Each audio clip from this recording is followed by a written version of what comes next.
right, friends, and that's right, you've seen the title and you're like, but you don't do ups and downs for NXT anymore. Well, we do sometimes when they have a special event. And given that we have just entered 2022 and we have New Year's Evil, which very sadly featured no zombies, even though we know zombies are part of WWE lore. Point is, I thought I'd take the finger of power and give the good bits up and the bad bits are down, especially because in many ways, this was like one big goodbye letter to whatever the original NXT was. So sit down, grab yourself a drink of choice, be it a tea, be it a coffee, or some kind of fizzy beverage, and let's, yes, what I already said, up those towns for New Year's Evil.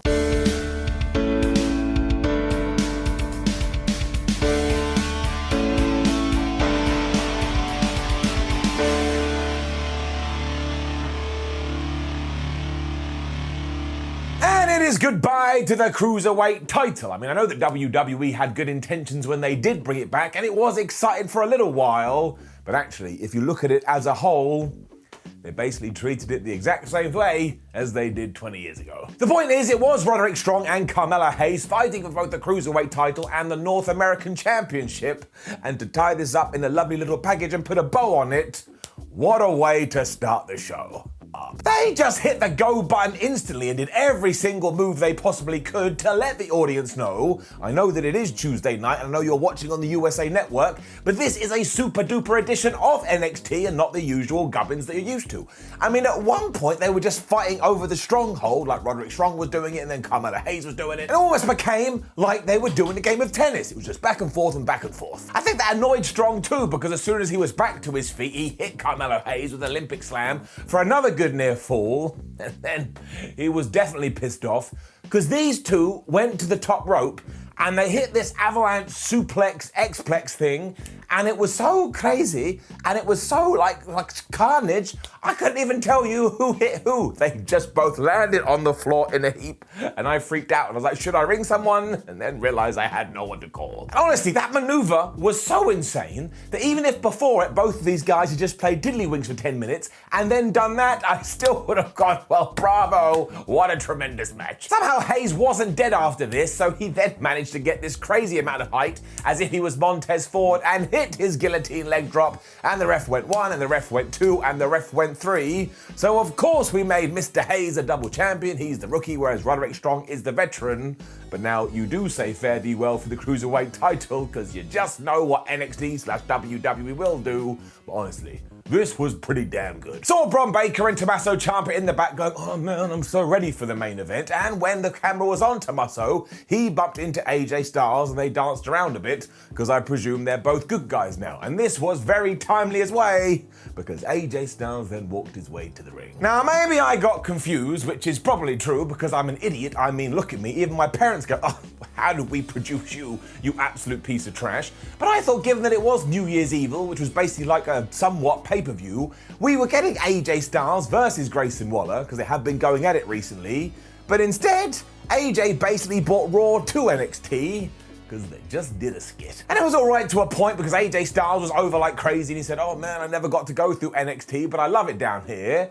When Grayson Waller essentially interrupted and they had a big fight, and we were told that they will do this match next week. And I just think that's a really strange decision, because you're probably going to get an audience bump for this show. Next week, I don't think anyone's going to get out of their way to watch AJ Styles versus Grayson Waller.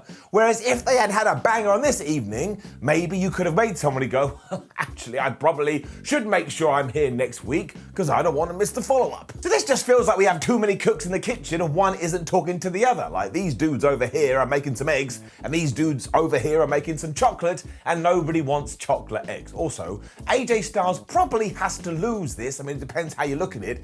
And he also just lost to Omos. So I'm a little bit confused about all of it, and I'm giving it down. Don't worry about that though, because second later, the fun was back. Because it was Riddle and MSK taking on Imperium, and even if you had done Imperium versus MSK, I would have enjoyed it.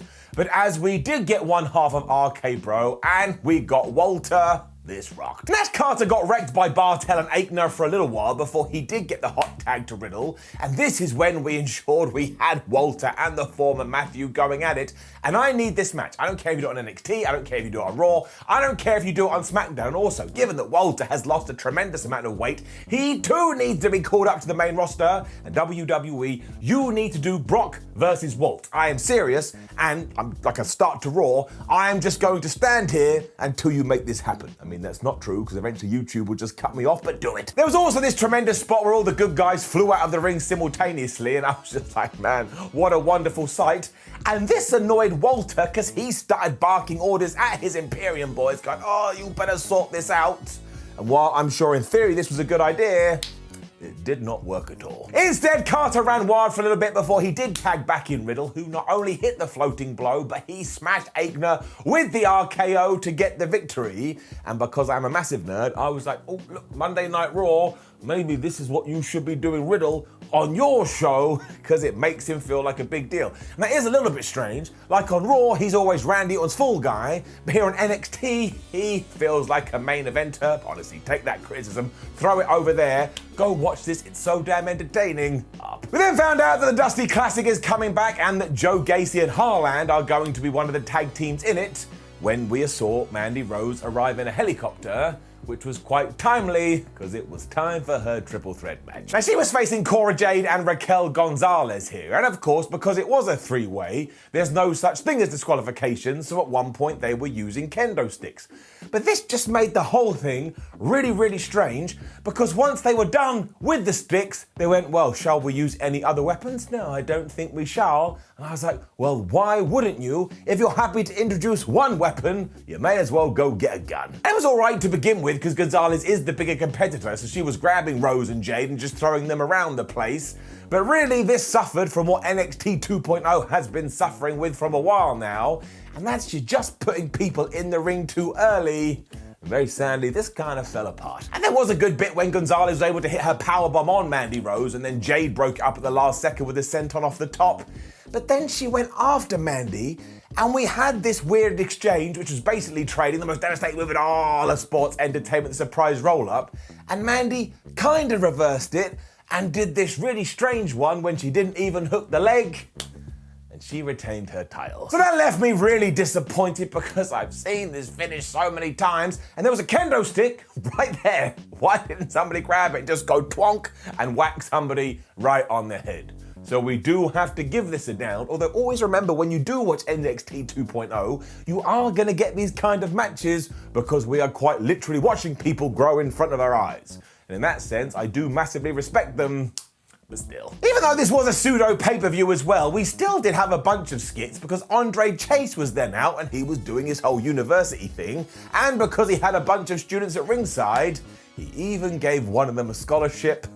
I was so proud. We then did have another interruption, and thankfully I've decided not to bring the interruption counter for NXT, because again, we're only going to do sporadic ups and downs, and it doesn't seem fair. But it was Von Wagner, the man who can't decide what show he wants to be on, and the long and the short of it was, he whipped everybody's ass. I mean, that dude got something wrong with him. He got taken out by security at one point, and when he was doing this, he bumped into the Diamond Mine, and they all stared off, so either he's going to murder them too, or maybe he'll join, which I very much doubt.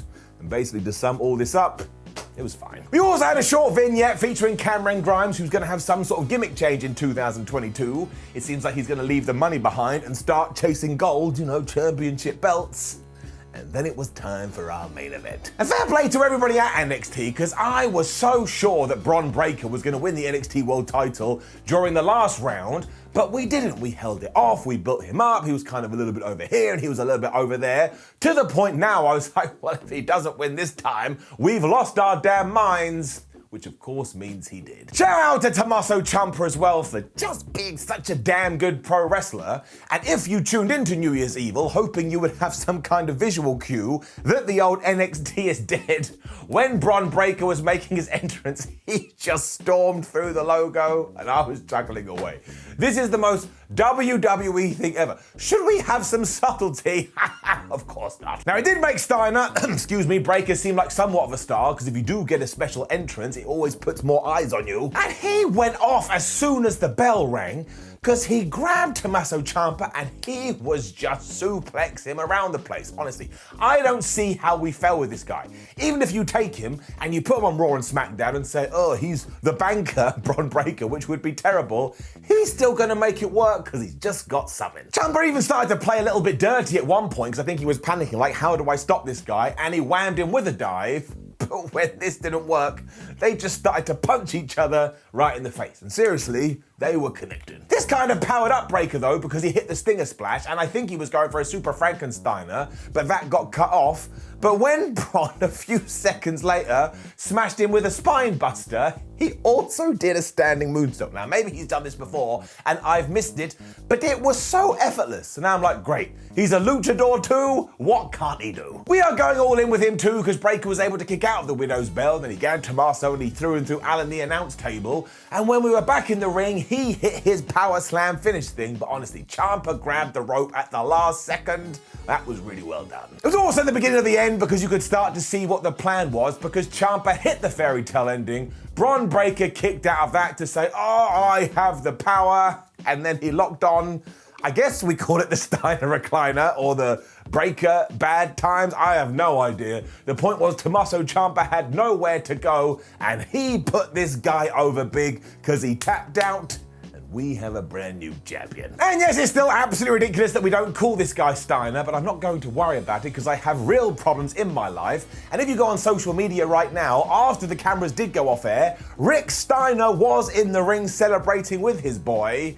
And I started to laugh because I really wanted the caption to be some random man is really happy that Bron Breakker is the NXT champion. But I was happy too. This was a terrific main event. We do say goodbye to the old NXT, and now I am definitely intrigued to see what's next for Mr. Breaks, and it's getting it up. Which did bring us to the end of New Year's Evil, and it was all right. Like, it doesn't feel like the takeovers of old, although I don't think it's meant to have come across that way either. But I really like the opener. I really like the main event. This was the right time to make Bron the champion. So as I already say, sit down and let's figure out what WWE is going to do.